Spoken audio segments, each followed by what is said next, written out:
Good afternoon, everyone. I'm Russ Harrison with IEEE-USA in Washington, D.C. This is our October 14th, 2021 legislative update. Not a tremendous amount has happened. That's not true. Not a tremendous amount has happened on the big stuff going on in Washington in the last 2 weeks. You'll recall in our last update, Congress was in the middle of a big, unpleasant fight over reconciliation, infrastructure, debt ceilings, and the federal budget. All of that it didn't get fixed per se, but it ended 2 weeks ago, and then most of Congress left. And so the big picture is pretty much where we left it. We'll talk about that in a second. But there is a lot of smaller things going on in Washington that we're going to talk about today, kind of under the radar and behind the scenes. There's a lot of things moving. So we're going to call this the calm before the storm.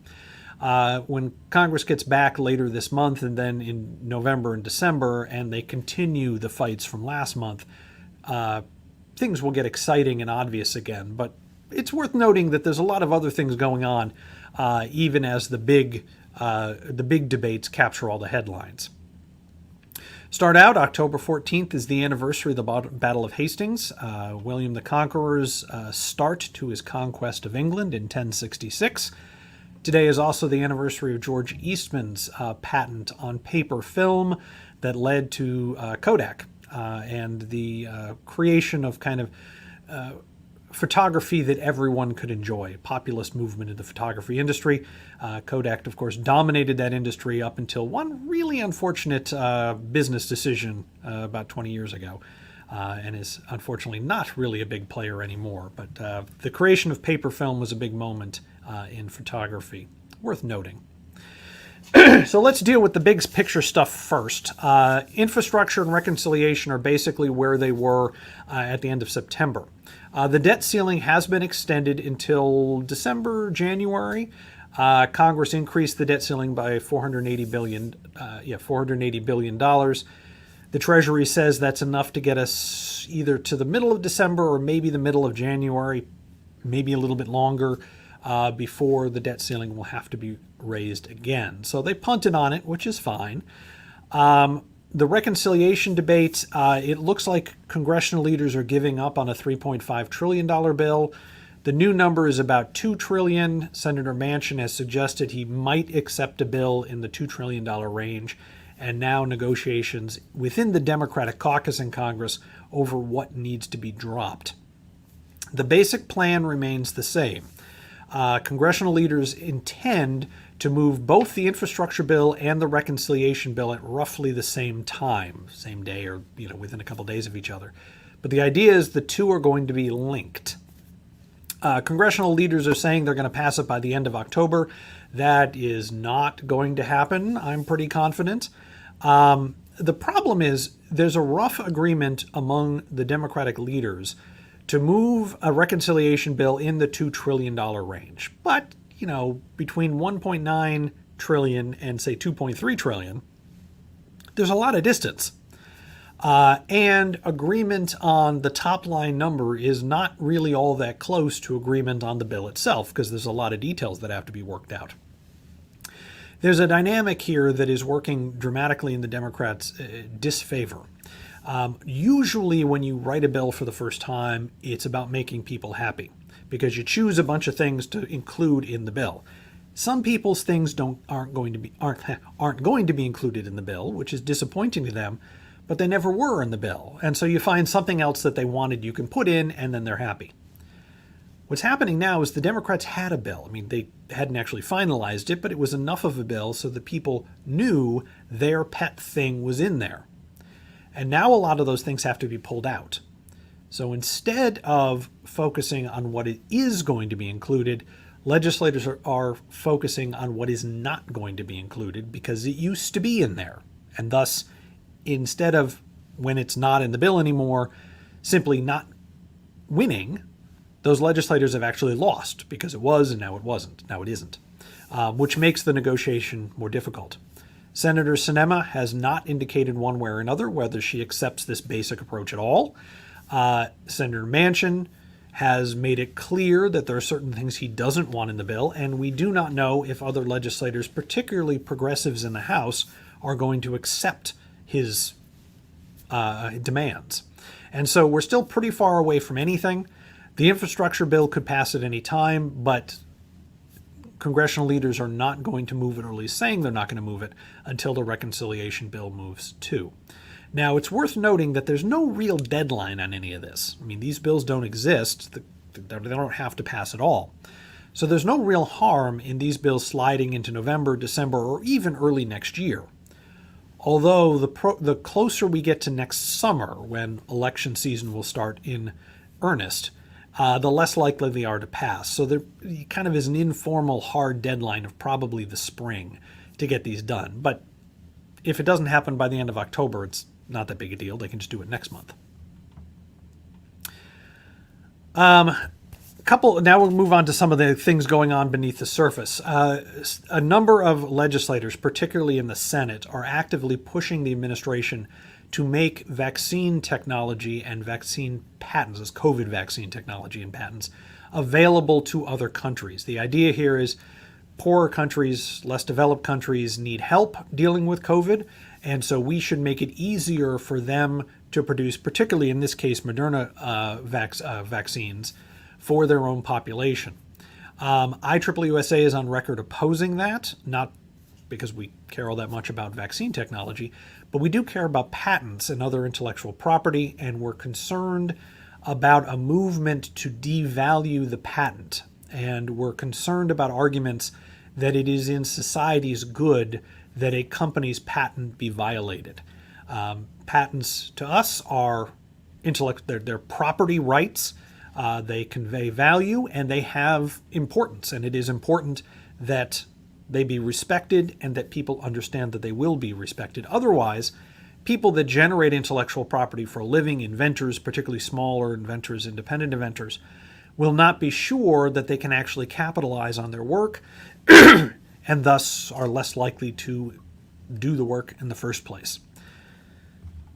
The White House held a cybersecurity summit earlier this week. Representatives from 32 countries met over Zoom or whatever it is the White House was using for this, so it was a remote meeting, but still, to discuss ransomware in particular and cybersecurity threats and cyber threats more generally.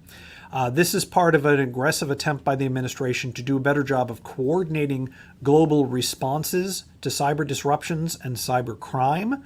The list of attendees is up there. It's actually a pretty good list. You have the big power companies: England, France, Japan, Korea, but also some of the smaller countries that need to be in this, including Ukraine, Estonia, and some of the countries that are kind of indirectly involved in these sort of things. You will note that Russia is not on the list, nor is China. That was deliberate because they are seen as more part of the threat as opposed to a constructive country for dealing with the threat. But this is promising. Hard to say what came out of it. I mean, there was the normal diplomatic statements of cooperation and all that. But hopefully this will lead to some good international work pushing back against cyber criminals. Those of you who can count quickly will note that there's only 31 countries in the list there, the 32nd being, of course, the United States. Something interesting on Bitcoins. The United States has overtaken China as the largest Bitcoin mining center. A couple weeks ago, China declared that cryptocurrencies were illegal, and that was part of the Chinese government's broad attempt to regain control over the Chinese economy. And the Chinese government, that is, was skeptical of cryptocurrencies because they are used to avoid government control, and they are used to conduct financial transactions out of sight of the government, which our government finds concerning, but the Chinese government apparently found intolerable.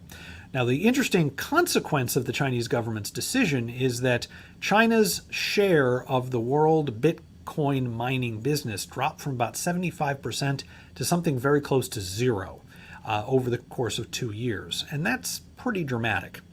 It looks like most of the mining activities were shifted not to the United States, but to Russia and to some other third countries, none of which are proving to be as good a place to launch these endeavors as China was.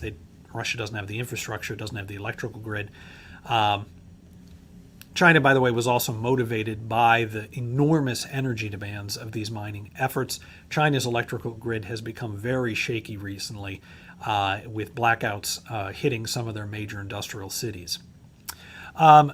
It's important to note Congress is also very skeptical, at least parts of Congress are very skeptical of cryptocurrencies. There remains language in the Senate infrastructure bill that could, according to some advocates, effectively ban cryptocurrency exchanges in the United States. Not really what Congress intended to do, but because most of Congress doesn't have a particularly good understanding of what Bitcoin and blockchain are, the legislation was not elegantly written and could cause problems, which underscores a real need for people, experts in these fields, to go talk to Congress about the technology and do a better job explaining to them what it is, how it works, the implications of the technology, the promise of the technology, and the problems in the technology, so they have a better understanding of what all of this stuff is before they legislate. Note on communication policy, several congressional Democrats have started publicly complaining that President Biden has not yet nominated a chair to the FCC. There are actually two seats in the committee that runs the FCC. There are two seats that are available. One is the chair, which the president appoints, but one of the the way it works, there are 5 members of the committee, 2 Republicans, 2 Democrats, and 1 from the president, which of course in this case would be a Democrat. One of the Democratic commissioners' term expired last year, and under the law that set this up, the commissioner can serve till the end of this year as an acting commissioner. But at that point, once we hit January 1st, they go away as well. A number of Democrats in Congress are pointing out that that would effectively leave the Republicans in charge of the FCC, which to them is a problem. The administration has a number of policy initiatives that it's trying to run through the FCC, but can't because right now there's 2 Democrats, 2 Republicans with no chair. If it goes down to 2 Republicans and 1 Democrat, that would be a real problem for things like broadband, net neutrality, internet policy, internet pricing policy, where the Democrats will not be able to rely on support from Republicans to get their initiatives moving. Important to note, the FCC is functioning. The FCC approved an additional $1.1 billion to schools and libraries to improve their broadband access. There are other programs running, but if the FCC wants to create a new program or take its policy in a new direction, it really needs a full committee to do it, and because no one's been appointed chair, that's going to become difficult. A little note on the NDAA, that's the National Defense Authorization Act. As we talked about last month, the focus of that bill still remains predominantly military policy. A few other non-military things in there, but not very many. It's a big bill, lots of provisions in there, many of which we like. There's language in there on AI research, cybersecurity in particular, and workforce development in AI, cyber, and a few other fields, which is all great. IEEE-USA advocated for all of that and played a small role in getting some of those provisions in, although in fairness, they're broadly popular, so that's not particularly hard. The bill is ready to pass. It can come up on the floor any time, and it will pass in its current form if that happens. Senate and House leaders have said that might happen next month. They're just waiting for an opportunity, kind of a break in the floor schedule for them to slot in the NDAA. It takes a little bit more time than some other bills because it is a very big bill, and there will be additional amendments. But they can do that anytime there's a gap in the schedule, and they say they expect that may happen next month. Here's the problem. Congressional leaders also recognize that the NDAA is a must-pass bill, and so it is possible that should the infrastructure bill fail, if for whatever reason Congress is unable to get it passed, Congress could take pieces of that bill and jam them into the NDAA, even at the last possible minute, and then pass them.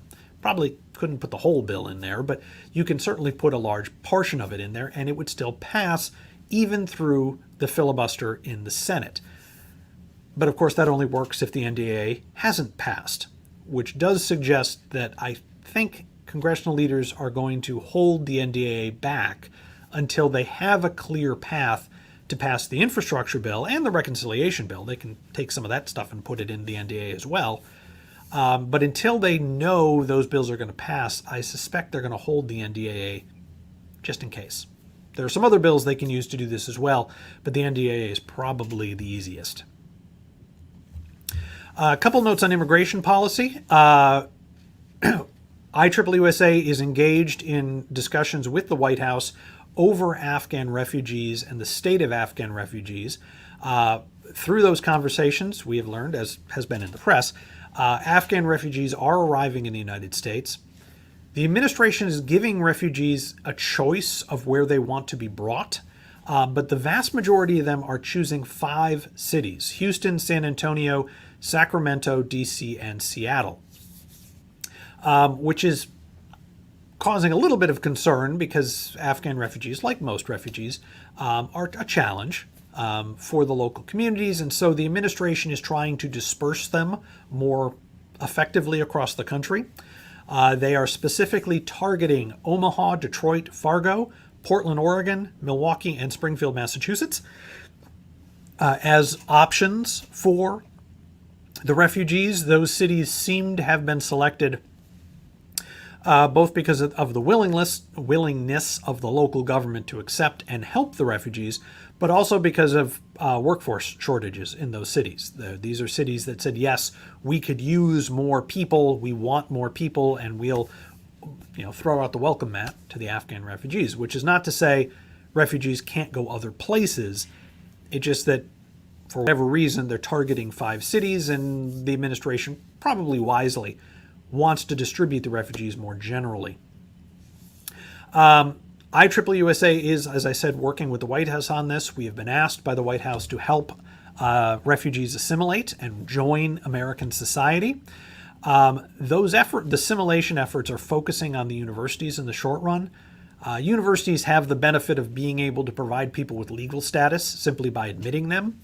And of course, they can provide housing because they have dorms, they can provide food, they can provide all sorts of services to these folks in the short run when they first arrive here. Professional societies, including IEEE-USA, have been asked to help refugees start building lives effectively, help them connect with the community, particularly refugees with professional credentials. And there are not a huge number, but there are a number of refugees coming into this country from Afghanistan with professional degrees, many of whom are engineers, some of whom are, in fact, IEEE members or former IEEE members, some of which may start showing up at local IEEE sections. We hope to have more information on what this all means before too long. On kind of the broader immigration issue, you will recall that congressional Democrats tried to insert some fairly expansive immigration language into the reconciliation bill. Senate parliamentarians said, no, that's not a budget measure. Congressional leaders then kind of reworked their plan using different words and sent it back to the parliamentarian, who effectively said, that's exactly what I said no to last time. It's still no. So they've basically given up on the big immigration package. Some folks on the Hill are now looking at a more focused immigration provision on recapture. Excuse me. Recapture means reaching back into the past to find visas that went unused in previous years and effectively pull them forward in time to use them now. Those visas could be fairly easily used to take care of people that are in the backlog for visas, including people that are in the EB backlog, which we think is a great idea.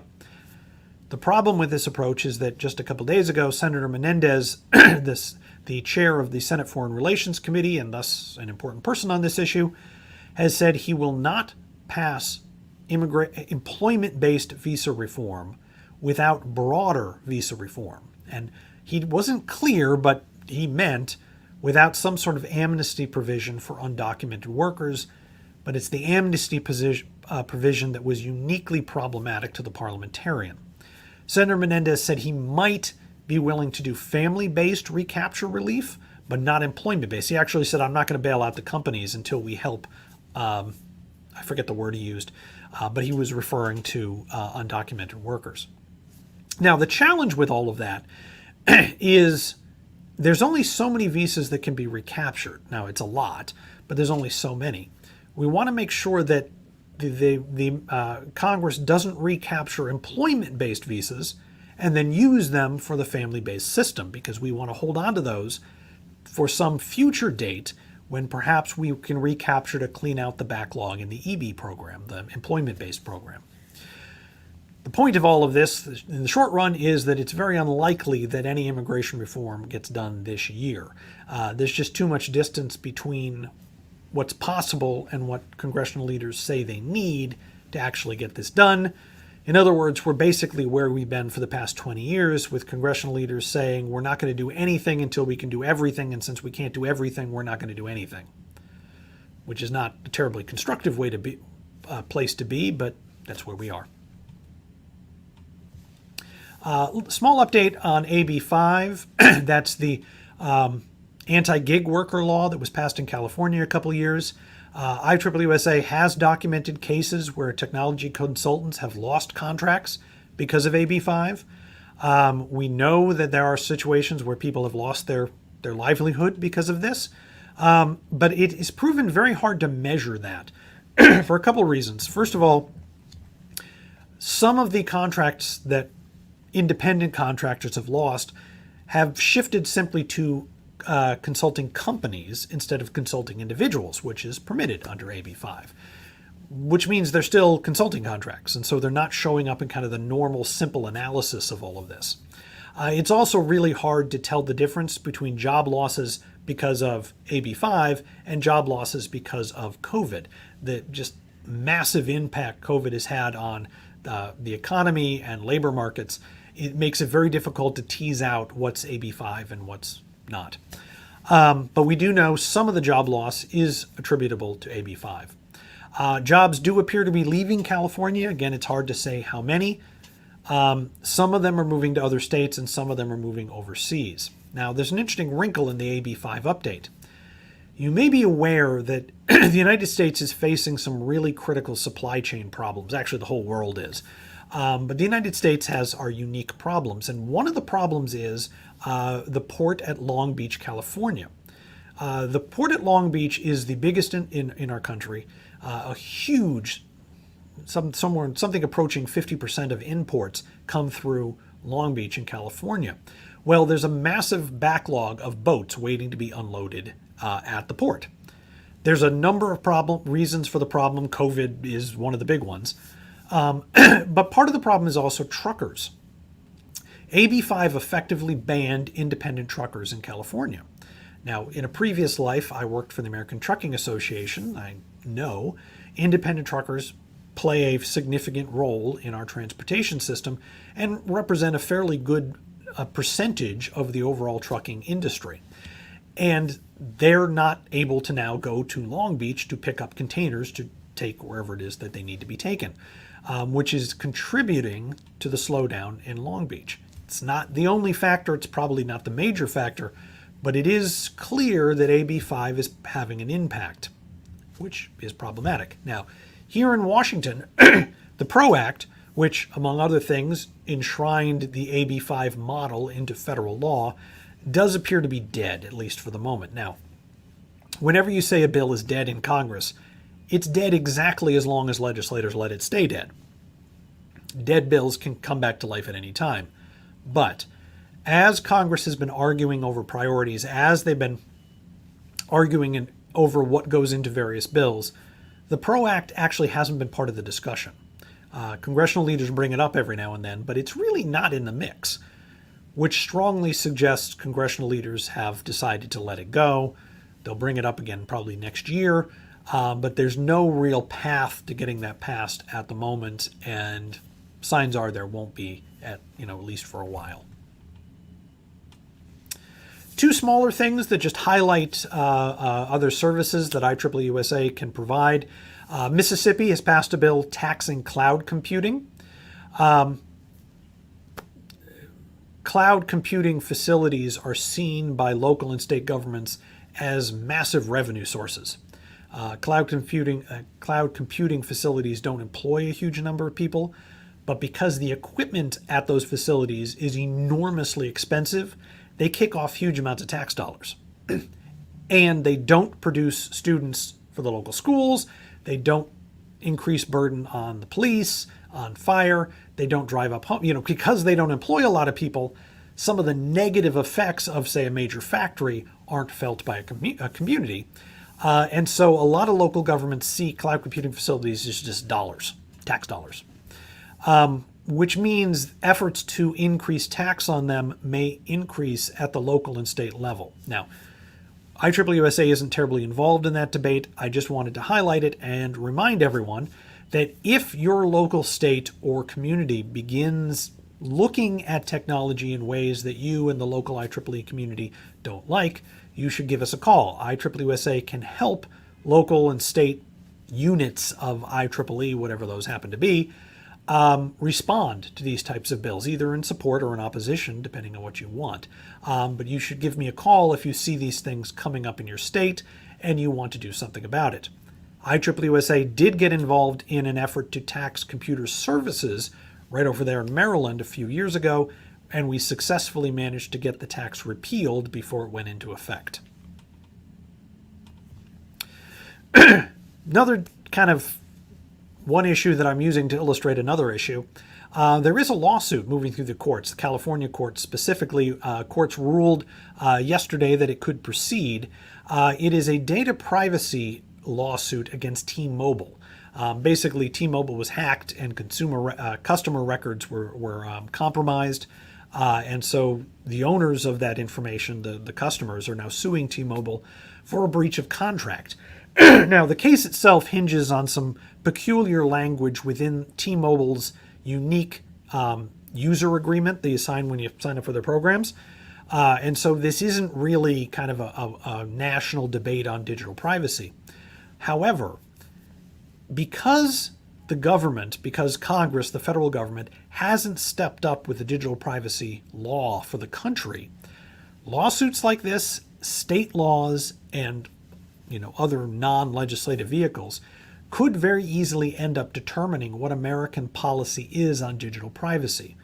And we really don't want the courts doing this. Courts are not well suited to create policy in most cases. And on something very nuanced like this, the courts they don't really have the tools necessary to do a proper data privacy law. And so while court cases like this can end up setting precedent that effectively creates law, this illustrates the need for Congress to step up and get it done. And that's what IEEE-USA is communicating to Congress on this.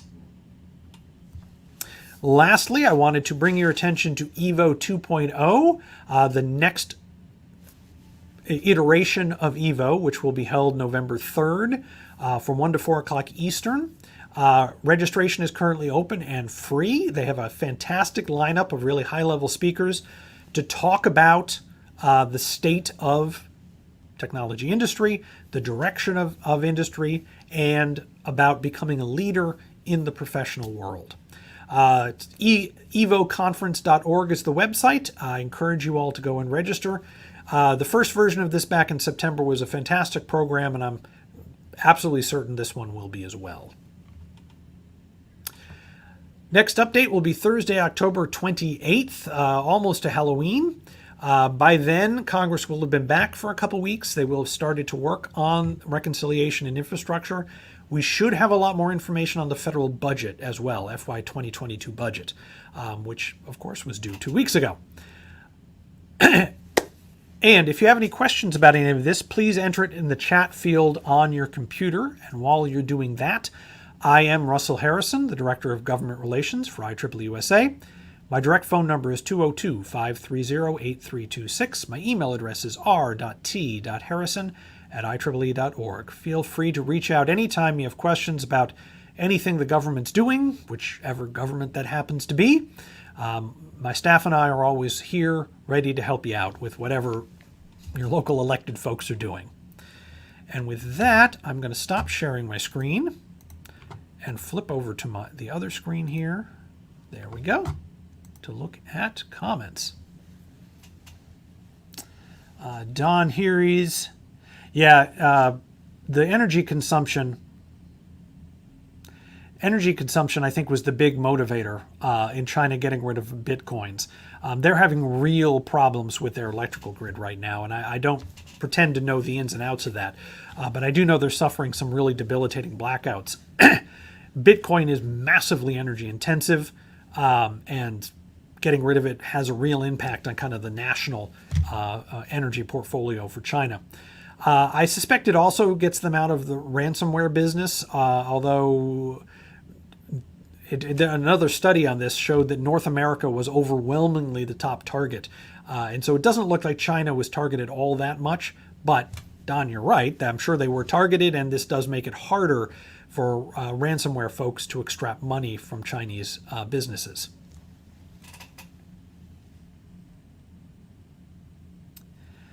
Brendan asks about adding reconciliation pieces to the NDAA. NDAA is an authorizing bill. How does this limit adding appropriations to it? Well, first of all, there are congressional rules that say you can't add certain things to certain types of bill, and this is Congress, so they can do whatever they want. However, remember, the big fight over the reconciliation bill is, in fact, the policies that are in it, which can be done through authorizing language. And while the NDAA is supposed to deal with only defense work, it's only supposed to deal with defense because that's what Congress said it was supposed to do, and Congress can say something else anytime they want. Congress could add some of the policy pieces of reconciliation to the NDAA, and actually there's a benefit to doing that, because if the policy stuff passes, because Congress has to pass NDAA, they have to do it, so it has to go through the filibuster process, and probably would, even with some of the policy stuff in there. Not all of it, but the Democrats could get something through that way. But once the policy stuff is done, it makes it easier to get the reconciliation bill through the Senate, avoiding the filibuster, because the problem the parliamentarian has with the reconciliation bill currently is that there's a lot of policy in it. And Senate rules say reconciliation can only be used for budget bills. So if you pull everything else out, put it in the NDAA, the reconciliation bill becomes easier to go through around the filibuster. So it's not that they'll just take entire sections and plop them in the NDAA. They'll carve it up, pull some of the things out, and leave some into a reconciliation bill, which suddenly becomes easier to pass. Maybe. I mean, that's a very complicated legislative maneuver that does have some problems, but it's theoretically possible. Brendan Godfrey is asking about Section 230. And yeah, I actually was starting to work on a slide on that, but I decided nothing's really happened yet, so I didn't have anything new to say. Section 230 gives internet service providers certain protections against lawsuits based on language that is placed on their sites by other people. So comments, typically, and posts and things like that. So, for example, you can't sue Facebook for a comment somebody leaves on one of your posts, even if that post is slander, even if it is an illegal threat of violence. You can sue the guy who posted it, but you can't sue Facebook. There's been a lot of talk in Washington about either removing the Section 230 protection or modifying it to give companies less protection. The logic there is that in the Communication Act of 1999, I forget the year now, where Section 230 is written, Section 230 of that particular bill, saw internet service providers and companies like Facebook and YouTube, which of course didn't exist back then, as simple pass-throughs. People post to the sites and it flows to the internet. Well, now a lot of those sites are exercising editorial control over content on their sites, which kind of violates the principle. It's not illegal, obviously, but it violates the principle that led to the wording of Section 230, which is causing a lot of people in Washington to say, well, maybe we need to rethink this and do something else. We are most likely quite a ways away from anything actually happening. I think there's going to be a decision on that at one point, but I don't expect that to be this year. Congress is just too far apart on it, and the two parties have dramatically different approaches, and within both of the parties there are dramatically different opinions on what should be done. So there's nothing resembling a consensus on this yet.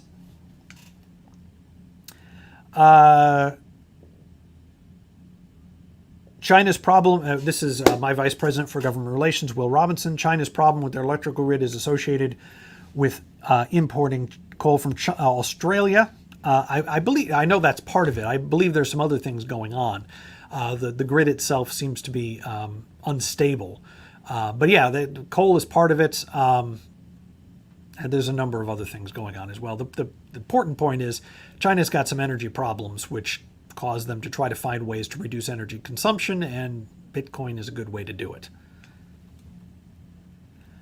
A debt ceiling increase could be included in the reconciliation bill. That was, in fact, what the Republicans asked for.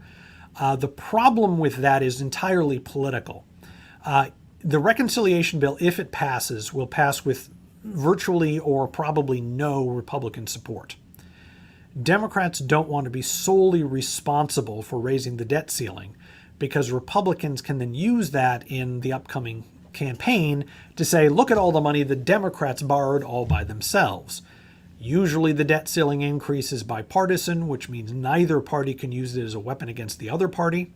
But if it goes through reconciliation, the Democrats can do it all by themselves, and that's what the Republicans want and what the Democrats don't want. So, Will, to answer your question, it can be done through reconciliation, but I'm not convinced that it will be. We'll have to kind of see how that argument plays out come December. And I think that's all the questions. And always, as always, if something comes up later and something comes to mind, feel free to reach out at any time. Email address is r.t.harrison@ieee.org. My direct phone number is 202-530-8326. Always great to hear from IEEE members. And with that, I want to thank you all for joining us this afternoon. Have a great end to your October, and we'll see you at Halloween. Thank you very much. With the advancements in new technology, the landscape for power systems is changing very rapidly. Information technology has really made a huge difference in enabling some of the things that we work on. I've been able to leverage IEEE-USA to be in the leading edge of my industry. IEEE is all about a sense of community. I am learning ideas and concepts and thinking completely out of the box. IEEE-USA is my competitive edge.